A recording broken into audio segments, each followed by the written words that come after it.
네, 안녕하십니까. 외국인을 위한 한국 생활법률 안전하게 계약하고 내 보증금 지키기라는 주제로 강의를 하게 된 저는 윤이나 변호사라고 합니다. 우리가 흔히 인간이 살아가는데 필요한 세 가지 필수 요소를 의식주라고 하는데요. 사람이 생활하기에 기본적으로 입어야 하는 옷, 그리고 생존을 위해 매일 먹어야 하는 필수적인 음식, 그리고 가장 큰 돈이 필요하고 문제가 생기면 가장 위험한 집, 주거라고 할 수 있는데, 오늘은 이 주거와 관련되어서 우리가 계약상 지켜야 하는 여러 가지 원칙들과 또 내 권리를 찾기 위해서는 어떤 것들이 필요한지 알아보는 시간을 가지도록 하겠습니다. 오늘 함께 배울 주요 내용은 임대차에 있어서 여러분들이 꼭 알아야 하는 기본적인 용어들, 그것을 쉽게 이해하기 쉽게 설명해 드리도록 하겠습니다.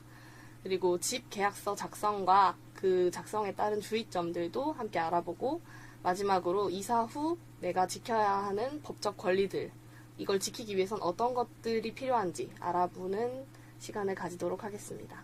꼭 알아야 할 필수 주거 용어, 이렇게 제가 몇 가지 정리를 해봤는데요. 외국인 여러분들에게만 어려운 것이 아니라 사실 한국인에게도 처음 들으면 낯설고 어려운 단어들도 있으니까 함께 하나씩 천천히 알아보면 좋을 것 같습니다. 우선 임대차 계약이라고 하잖아요. 임대차라고 하면 이 집을 빌리고 또 나는 빌려주고 라는 개념이 들어가 있는데, 임대인은 빌려주는 사람이고 임차인은 이제 빌리는 사람이 되는 거죠. 세입자라고도 많이 부르는데요. 임대인과 임차인이 만나서 이루어지는 계약이 바로 임대차 계약이 되는 거겠죠. 그리고 보증금이라는 개념은 계약 시 맡기는 큰 돈으로, 이거는 나갈 때 돌려받는 담보금이 됩니다. 여러 가지 목적이 있겠지만, 내가 예를 들면 이 집에 살면서 이 집의 벽지나 아니면 물건들을 훼손했을 때 자연스럽게 발생하는 이제 벽지의 훼손 같은 거는 보증금에서 차감할 수 없겠지만, 고의적으로 벽지를 훼손하거나 아니면 그 집에 어떤 물건들을 파손시킨 경우에는 보증금에서 차감을 하고 원상 회복 비용을 차감하고 보증금을 돌려받을 수 있는 경우도 있습니다. 그래서 이 보증금은 임대인이 임차인을 신뢰하기 위하여 미리 받아두는 담보금으로 이해하시면 좋을 것 같습니다. 그리고 월세는 방을 빌려 쓰는 대가로 매달 집주인에게 내는 돈인데요. 월세가 있는 경우에도 있고, 뒤에 보시면 제가 함께 이야기 나눌 전세라는 개념이 있는데, 이 경우에는 월세를 내지 않고 보증금만 지급하는 경우도 있습니다. 이따 다음 페이지에서 또 천천히 알아보도록 하겠습니다. 또 관리비라는 개념이 있는데요. 월세 외에 이제 공용 공간, 예를 들면 복도라거나 계단 같은 공간, 그리고 또 엘리베이터, 인터넷 이런 건물 유지를 위해서 필요한 돈이 있을 텐데, 그 부가금은 이제 월세와 별개로 관리비를 임대인이 받아서, 이거는 어떻게 생각하면 임대인이 가지는 돈이라기보다는 실비라고 생각하시면 될 것 같습니다. 그리고 또 인도라는 개념이 있는데요. 인도라는 개념은 이제 내가 그 집에 실제로 사는 그 개념 자체를 인도라고 생각하시면 됩니다. 예를 들면 내가 임대한 집에 들어가서 살게 되면은 집주인으로부터 인도를 받게 되는 거고, 반대로 내가 이사를 나가게 되면 집주인에게 인도를 하게 되는 거죠. 그런 식으로 인도의 개념은 계약한 집에 실제로 이사해서 짐을 풀고 들어가거나 아니면 나가는 것, 두 가지 개념을 모두 가지고 있는데, 이 인도는 나중에 이야기할 대항력 요건과도 또 연결지어서 설명드리도록 하겠습니다. 대항력이라고 하면 이것도 이따가 조금 어려운 개념일 수도 있는데, 좀 뒤에서 다시 설명드리겠지만 간단하게 말씀드리자면, 집주인이 바뀌어도 저는 이 방에서 계속 살 거예요 라고 주장할 수 있는 힘이라고 생각하시면 됩니다. 이따가 또 자세히 말씀드리도록 하겠습니다. 우선 변제권은 집이 경매로 넘어가도 내 보증금을 다른 사람보다 먼저 받을 수 있는 권리입니다. 이것도 설명을 다시 드리도록 하겠습니다. 동시이행 항변권은 보증금을 돌려주기 전에는 방 열쇠 안 줍니다 라고 버틸 수 있는 권리인데, 한마디로 얘기하면 내가 보증금을 받을 권리와 내가 이 집에 살 권리가 동시에 집주인과 대척된다 라고 생각하시면 되는데요. 내가 보증금을 돌려주기 전에는 이 집에서 계속 살 수 있고, 반대로 보증금을 돌려받으면 내가 동시이행 항변권이 없기 때문에 이 집에서 나가야 되는 수가 있는 거겠죠. 그래서 이 동시이행 항변권 개념도 조금 어려우실 수도 있지만 나중에 차차 뒤에서 함께 알아보도록 하겠습니다. 네, 제가 월세, 전세라는 개념을 각각 정리를 해봤는데요. 월세가 아무래도 가장 쉽고 가장 흔하게 접할 수 있는 임대차의 유형인 것 같습니다. 월세 계약을 하게 되면은 이제 적은 보증금, 상대적으로 적은 보증금으로 매월 월세를 지불하면서 집에 거주를 하게 되는 거고, 월세든 전세든 마찬가지겠지만 계약 기간이 끝나면은 보증금을 돌려받을 수가 있습니다. 월세 같은 경우에는 아무래도 문제가 생기더라도 잃어버리는 돈, 그러니까 보증금 자체가 적기 때문에 비교적 안전하다고도 말할 수 있는데요. 지금 이렇게 설명드리는 이유는 전세라는 개념과 비교해서 설명을 드리기 위해서 말씀을 드린 거고, 전세 같은 경우에는 보증금이 큽니다. 적은 경우에는 수천만 원일 수도 있고, 집값에 따라 다르겠지만, 비싼 집 같은 경우에 수억 원을 전세금을 내고 들어가는 경우도 있거든요. 그래서 보증금이 월세에 비해서 상대적으로 큰 편이고, 대신에 매월 내는 월세가 없습니다. 네, 계약이 끝나면은 보증금을 돌려받는 게 원칙이죠. 그래서 사실은 많은 분들이 월세 내는 걸 아까워서 전세를 많이 들어가시기도 해요. 전세를 들어가게 되면 월세가 매월 내는 돈이 없으니까 이제 그 돈을 절약할 수 있다라고 생각하시기도 하는데요. 근데 사실은 이제 전세로 들어갔다가 보증금을 못 받는 경우에는 되게 큰 돈을 잃어버리는 거기 때문에 그런 리스크가 더 크다고도 할 수 있습니다.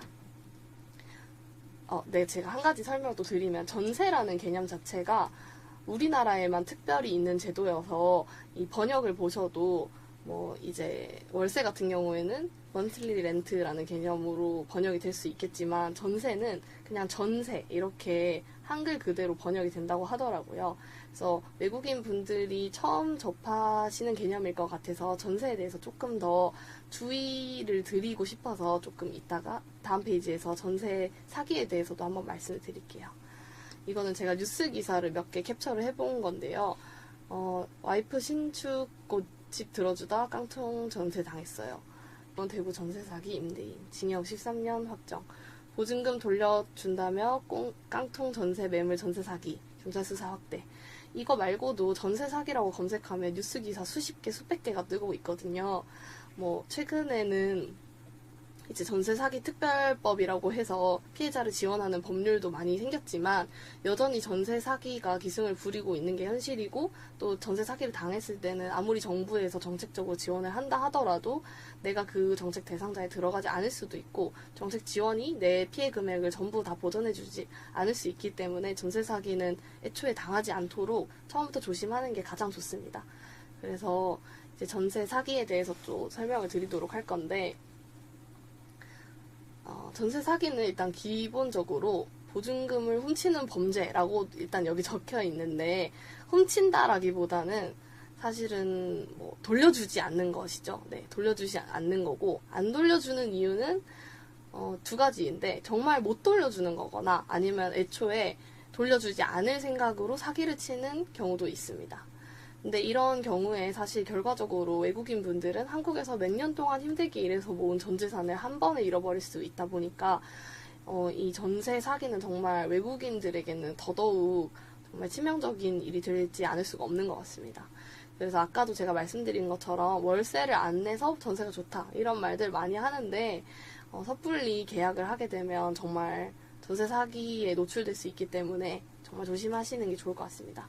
그리고 또 제가 설명드리고 싶었던 게, 전세 사기가 아까 말씀드린 것처럼 일부러 돈을 안 돌려주는 경우도 있겠지만 돈을 못 돌려주는 경우도 있거든요. 그래서 조금 전형적인 유형으로 설명드리고 싶은 게 이제 깡통 전세입니다. 이게 깡통 전세 자체가 사실 임대인이, 그러니까 집주인이 처음부터 그러니까 임대차를 할 때 속이려는 의도가 있었다기보다는 집을 사고 그 이후에 집값이 떨어지면서 임대차 보증금을 돌려주지 못하게 되는 상황이 오게 되는 경우가 있거든요. 그래서 구체적으로 사례를 간단하게 제가 정리를 해봤는데, 이걸 보면서 이해를 하시면 좋을 것 같습니다. 집을 살 때 그러니까 임대인 입장에서, 집주인 입장에서 내가 집을 살 때 5억 원이었던 집이 있습니다. 그래서 은행 대출을 4억 원을 받았어요. 그럼 내가 실제로 필요한 내 현금은 1억 원이죠. 근데 이 사람이 이 1억조차도 없는 거예요. 근데 집을 사고 싶은 욕심이 있어서 일단은 임차인을 들여서 전세금을 받고 그 임차인한테 받은 전세금으로 집을 사는 겁니다. 그러면은 집주인은 결과적으로 자기 돈 한 푼 없이 은행 빚과 임차인의 돈으로 집을 샀습니다. 이런 상황에서 뭐 임대인 입장에선 처음에는 그런 마음이었겠죠. 이 1억 원을 먼저 내가 돈을 열심히 벌어서 마련을 해놓고 나중에 전세 계약이 끝날 때 임차인한테 돌려줘야지 라고 생각을 하고 있었습니다. 그래서 열심히 돈을 모으고 있었는데 근데 갑자기 집값이 떨어지는 거예요. 집값이 떨어지면 분명히 5억이었던 돈이 4억이 되는 거예요. 그러면은 임대인 입장에서 집값이 갑자기 떨어졌네 라고 하면서 당황을 하기 시작하는 거죠. 그러면 갑자기 전세 계약 기간은 다 됐는데 내가 당장 1억 원이 또 없는 거예요. 그러면은 이제 이 돈을 못 갚기 시작해요. 뭐 여러 가지 상황이 또 겹칠 수가 있는데 예를 들면 임대인이 이자를 제대로 못 낸다던가 이율이 오른다던가 그런 비싸진 이자를 감당을 못해서 이제 은행 대출을 상환을 제대로 못하고 그렇게 되면 은행 입장에서도 집값이 떨어졌는데 대출 상환도 제대로 안 된다. 그러면 이제 은행은 저당권을 실행을 해서 경매를 하겠죠. 그러면 이 경매를 해서 팔리는 집값이 뭐 잘 쳐줘서 4억 원이라고 합시다. 그래서 4억 원에 팔렸어요. 그러면은 이제 저당권이 있는 은행이 1순위로 가장 먼저 우선 변제권을 행사해서 4억 원을 다 가져간단 말이에요. 그러면 경매 대금이 4억이었는데 은행이 4억을 다 가져가 버리면 임차인에게 돌아갈 수 있는 전세금은 하나도 없게 되는 거죠. 그러면 이제 이게 사실은 흔히 말하는 전세 사기 사건이 되는 거거든요. 그러니까 사기의 의도가 없었더라도 임대인은 처음에 자기가 열심히 벌어서 갚으려고 했어요, 분명히. 근데 여러 가지 경제적 상황 때문에 그러니까 집값이 떨어졌다. 뭐 은행 이율이 높아져서 돈을 갚을 수 없게 됐다. 그런 여러 가지 경제적인 상황 때문에도 전세금이 사라지는, 그러니까 흔히 얘기하는 전세 사기 사건이 발생할 수 있는 거죠. 그러니까 협의의 의미의 사기는 이제 뭐 속여야 되는 의도나 그런 것들이 있어야 되는데 사실 이 사건 같은 경우에는 사기의 의도는 없었지만 사기 사건이 돼버린 정말 안타까운 케이스가 아닐 수 없습니다. 그래서 더더욱 이제 사기의 의도와 상관없이 사기 사건이 일어날 수 있기 때문에 우리 모두 조심을 해야 되는 거고, 다음으로는 이제 임대차에 대해서 조금 더 기본적인 원칙과 주택임대차 보호법을 살펴보면서 내 권리를 그렇다면 내 보증금을 지키기 위해서는 내가 무엇을 해야 되는지 알아보도록 하겠습니다. 일단 원칙적으로 우리가 흔히 흔히 하는 말이 매매는 임대차를 깨뜨린다라는 법원칙이 있어요. 그러니까 내가 임대차 계약을 했는데 집주인이 바뀌었어요. 그러면 집주인이 마음대로 집을 다른 사람에게 팔아버리고 새로운 집주인이 나타나게 되면 임차인이 나에게 집주인이 새로운 집주인이 나타나서 내 집이니까 너 누구야? 임차인 난 그런 계약한 적 없어. 전 집주인이 계약한 거잖아. 너 나가. 라고 요구를 해버리면 어쨌든 세입자는 길거리로 쫓겨나야 되는 상황이 오는 거죠. 근데 아까 제일 처음에 강의할 때 제가 말씀드린 것처럼 의식주는 정말 중요한 건데 이 주거의 불안정이 너무 큰 문제고 너무 중요한 문제이다 보니까 이제 나라에서 주택임대차 보호법이라는 걸 만들어서 세입자를 보호하기 시작했습니다. 그래서 이 주택임대차 보호법에서 여러 가지 내용을 담고 있지만 저희가 오늘 알아볼 주된 내용은 두 가지 방패. 하나는 대항력, 하나는 우선 변제권이라는 내용을 알아보도록 하겠습니다. 첫 번째는 이제 대항력입니다. 주택임대차보호법 제3조 제1항에 나와 있는데요. 임대차는 그 등기가 없는 경우에도 임차인이 주택 인도와 주민등록을 마친 때는 이제 제3자, 새로운 집주인이 되겠죠. 아까 말씀드린. 그 다음날부터 제3자에 대하여 효력이 생긴다. 이 경우 전입신고를 한 때에도 주민등록이 된 것으로 본다. 라고 돼 있어요. 그러면 이 대항력을 통해서 우리가 가질 수 있는 권리는 새 집주인이 나가라 라고 해도 싫어요. 저 이 집에 계속 살 거예요. 라고 말할 수 있는 권리를 대항력이라고 합니다. 그래서 아까 여기 조문에 나와 있는 것처럼 이 대항력을 갖추려면은 먼저 실제로 계약한 집에 들어가서 살아야 합니다. 그러니까 이거를 인도라고 아까 처음에 개념 설명할 때 간단하게 말씀을 드렸었는데 집주인으로부터 내가 인도를 받아야 되는 거예요. 그래서 인도를 맞춰야 되고 실질적으로 사는 거 그걸 맞춰야 되고, 그리고 또 주민등록을 맞춰야 돼요. 주민등록은 사실 외국인 분들 같은 경우에는 체류지 변경 신고라는 개념으로 대체가 될 수 있는데, 어쨌든 15일 이내, 이사하고 나서 15일 이내에 주소 신고를 하는 것이 중요합니다. 근데 이 15일 이내 신고는 사실 법적으로 의무가 되고 있긴 하지만, 이 15일 이내라고 해서 나는 15일 후에 해도 되겠지? 그러니까 14일째 해도 되겠지? 15일째 해도 되겠지? 라고 생각하시기보다는 가급적이면 이 대항력을 갖추기 위해서라도 인도와 동시에 존입신고를 하시는 거를 권장을 드립니다. 인도와 전입신고를 마치셔야 이제 그때부터 대항력이라는 힘이 생기기 때문에 이사와 동시에 전입신고 또는 체류지 변경 신고를 거쳐서 대항력을 빨리 취득하시길 바랍니다. 그리고 두 번째 이어지는 우선 변제권이라는 개념은 기본 전제는 대항력을 갖추셔야 됩니다. 대항력을 갖추고 그 다음에 플러스 알파로 또 무엇을 했을 때 우선 변제권이 주어지는데요. 여기 또 조문을 같이 보시면 대항 요건과 임대차 계약 증서의 확정 일자를 갖춘 임차인은 후순위 권리자 그 밖의 채권자보다 우선하여 보증금을 변제받을 권리가 있다. 이거를 우선 변제권이라고 하는 건데요. 아까 살펴본 것처럼 대항 요건을 우선 갖추고 그 다음에 확정일자까지 받아야 우선 변제권이 생기는 겁니다. 그래서 이 우선 변제권이 뭐냐? 한번 다시 자세히 설명을 드리면, 조금 쉽게 설명을 드리면, 내가 살던 이 집이 경매로 팔리더라도 내 보증금을 먼저 돌려받을 수 있는 마법의 권리입니다. 이 두 번째 방패인 우선 변제권을 가지려면 앞서 계속 드렸던 것처럼 대항력을 먼저 만들어야 합니다. 대항력을 갖추려면 아까 어떻게 해야 된다 했죠? 인도와 전입신고, 외국인 분들 같은 경우에는 체류지 변경 신고를 하셔야 된다 했죠? 그 다음에 필요한 게 계약서, 우리 임대차 계약서를 가지고 주민센터나 관공서에 방문해서 확정일자라는 공식적인 도장을 받아야 나라에서 내 계약을 증명해주는 효과가 있습니다. 이 확정일자를 받은 날을 기준으로 해서 이제 우선 변제권이 생기는 거기 때문에 다른 채권자들보다 내가 보증금을 먼저 돌려받으려면 빨리 확정일자를 받는 게 좋겠죠.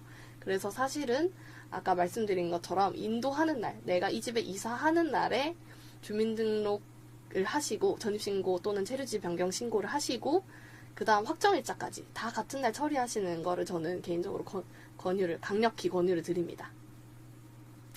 다음으로 계약시 유의사항입니다. 일단 계약 전에 확인해야 되는 사항들이 여러 가지가 있겠지만 흔히 발생하는 케이스들을 좀 같이 보면서 말씀을 드리기로 합니다. 일단 집주인이 진짜 맞는지 확인하셔야겠죠. 어떻게 생각하면 당연한 걸 수도 있는데 사실 부동산 공인중개사 분들과 이제 계약을 체결할 때 집주인이라고 해서 만나서 얘기를 나누는데 알고 보니까 집주인이 아닌 경우가 있어요. 그런 거를 방지하려면 아무래도 이 계약서상의 임대인의 이름과 내 앞에 있는 이 사람의 신분증을 확인을 해서 같은 사람이 맞는지를 눈으로 꼭 확인을 하셔야겠죠. 그리고 또 한 가지 확인하셔야 되는 게 등기부 등본입니다. 내가 계약하려는 집의 등기부 등본을 보시고 거기서 등기부 등본상 소유주가 내가 지금 보고 있는 내 눈앞에 있는 사람의 신분증과 또 아까 말씀드린 계약서상의 이름과 다 세 가지가 다 동일한지를 크로스 체크를 다 하셔야겠죠. 특히나 이제 집주인의 삼촌입니다. 제가 회사 대리인입니다. 라고 하면서 보증금을 다른 계좌로 보내라고 할 때는 반드시 위임장이 있는지를 확인하셔야 됩니다. 그런 위임장이 없는 상태에서 돈을 다른 사람한테 입금을 하면 이제 임대차 계약상 임대인에게 입금을 한 걸로 인정이 안 될 수 있기 때문에 이런 부분들 주의를 하셔야 되고요. 또 제가 여기 옆에 이미지를 좀 첨부를 해놨는데 등기부 등본을 확인하는 게 한국인 분들에게도 되게 어려운 일인데 외국인 분들에게도 상당히 어려울 것 같아요. 그렇지만 간단히 설명을 드리면 등기부 등본이라고 하면 내가 계약하려는 집에 대한 자세한 설명서라고 생각하시면 되는데 이 표제부에는 이 집의 주소 그리고 이 집이 어떤 집인지 콘크리트인지 아니면 철골조인지 이런 어떻게 지어진 집인지와 이 집의 평수 몇 제곱미터인지 이런 크기, 층수 이런 것들이 기재되어 있는 신분증이라고 생각하시면 됩니다. 이게 여기 이름 주민등록증 적혀 있는 것처럼 건물의 주소와 위치와 이제 어떻게 지어졌는지 이런 게 적혀 있는 정보란이고요.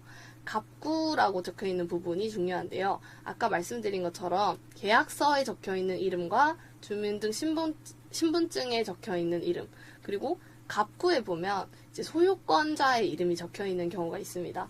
소유권자의 이름이 적혀 있습니다. 그래서 갑구에 적혀 있는 소유자가 진짜 소유자니까 내가 계약하려는 사람이 이 갑구에 적혀 있는 소유자가 맞는지 확인을 하셔야 되고, 만약 다른 경우라면 아까 말씀드린 것처럼 집주인의 삼촌이다 뭐 이런 주장을 하는 경우에는 이 갑구에 적혀 있는 소유주의 위임장을 받아왔는지를 반드시 체크를 하셔야 될 것 같습니다. 그리고 을구는 조금 개념이 이해하기 어려울 것 같아서 간단히 설명하고 넘어가면, 이 건물을 담보로 해서 어떤 권리관계가 있는 경우에 아까 은행에서 저당권을 받는다던가 저당권을 담보권을 설정한다던가 그런 경우에 을구에 기록을 하게 됩니다. 그래서 사실 을구에 채무가 이것저것 적혀 있는데요.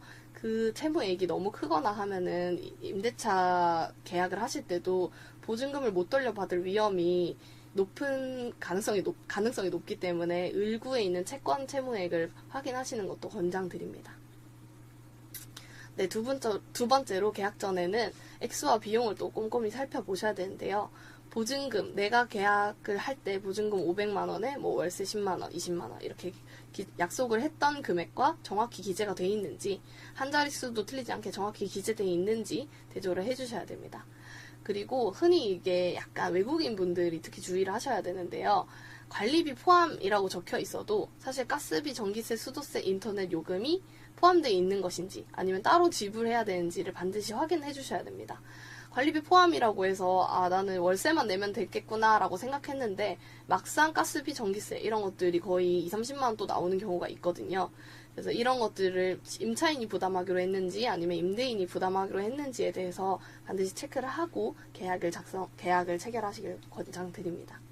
그리고 또 마지막으로 계약 전에 확인해야 되는 것은 방 호수입니다. 이제 실제 호수와 내가 살려는 집의 호수, 이제 이사 가기 전에 한번 보실 거 아니에요. 거기 내 방 문 앞에 적혀 있는 이 201호라고 적혀 있는데 내가 적으려고 하는 계약서상의 호수, 그리고 아까 등기부 등본상의 호수가 완벽히 동일한지 확인하셔야 됩니다. 네. 그리고 이제 계약 전반에 대해서 또 간단하게 지켜야 되는 내용들을 정리를 해봤는데요. 흔히 이제 구두계약도 계약이라는 말이 있습니다. 구두계약도 법적인 효력은 있습니다. 하지만 구두계약만으로 사실 이제 법정에서 다툼이 있을 때는 증명이 어렵기 때문에 반드시 서명 계약서를 작성하시길 강력히 권유드립니다. 임대차 같은 경우에는 이제 말로만 계약하는 경우는 잘 없긴 하지만 그래도 가끔 임대인들이 외국인 분들 대상으로 해서 뭐 그냥 우리끼리 정했는데 계약서가 왜 필요하냐 이렇게 하시는 경우도 있을까봐 이제 서면으로 계약하는 게 반드시 필요하다라는 점 말씀을 드리고요. 그리고 월세나 보증금 같은 돈을 지급할 때는 반드시 계좌이체로 진행하시기를 권장드립니다.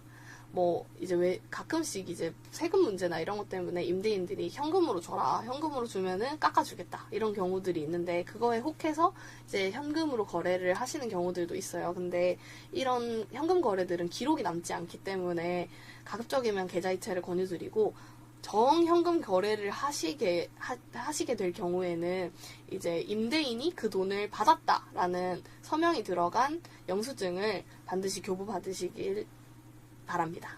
네. 정말 중요하게 말씀드리고 싶은 부분인데요. 임대차 계약서든 아니면 다른 어떤 계약서든 마찬가지겠지만 잘 모르는 계약서에는 절대로 서명하지 마세요. 이제 한국인 분들도 사실 이거는 정말 지켜야 되는 건데 외국인 분들 같은 경우에는 한글로 된 계약서에 제대로 이해하지도 못한 상태에서 그냥 임대인이 그냥 사인하면 된다 이렇게 대충 설명해 주는 것만 듣고 서명을 하시는 경우가 있습니다.